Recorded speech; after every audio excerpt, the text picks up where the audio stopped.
बनाए गए थे, 3 संभाग बनाए गए थे उनकी समीक्षा के लिए। चूंकि मंत्रिमंडलीय उप समिति में संयोजक आपको रखा है, किस प्रकार काम करेंगी और कितने लोग रहेंगे, कब तक रिपोर्ट देगी, मकसद क्या है?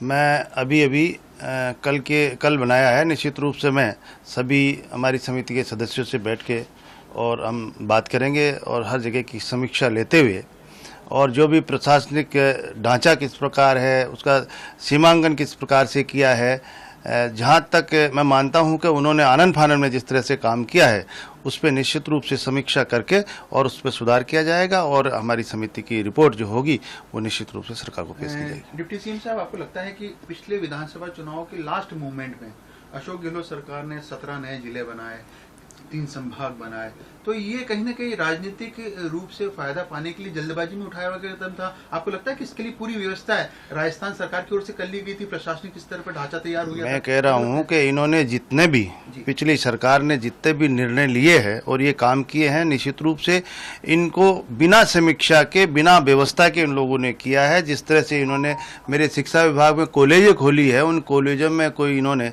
व्यवस्था नहीं की, स्टाफ की, किस तरह से कहाँ पे कितने बच्चे आ सकते हैं, जो कहा उसी को दे दिया। लेकिन आज स्थिति यह है कि कहीं 8 बच्चे हैं, कहीं 20 बच्चे हैं। ये तो हमारी कॉलेजों की स्थिति है, वहाँ बच्चे भी नहीं हैं और स्टाफ के नाम पे कुछ नहीं है। निश्चित रूप से मैं उनकी भी व्यवस्था कर रहा हूँ।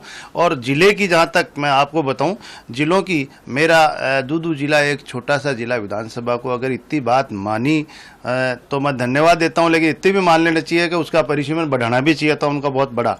लेकिन ये लोग केवल और केवल राजनीतिक फायदा लेने के लिए किया, लेकिन जनता ने वो राजनीतिक फायदा भी नहीं दिया, क्योंकि इनका काम जो वास्तविक तरीके से जो होना चाहिए वो उन्होंने नहीं किया। इसलिए अब दोबारा से हम उसकी समीक्षा करके और सारे वहाँ से अधिकारियों की रिपोर्ट लेके और निश्चित रूप से इस पे काम करेंगे।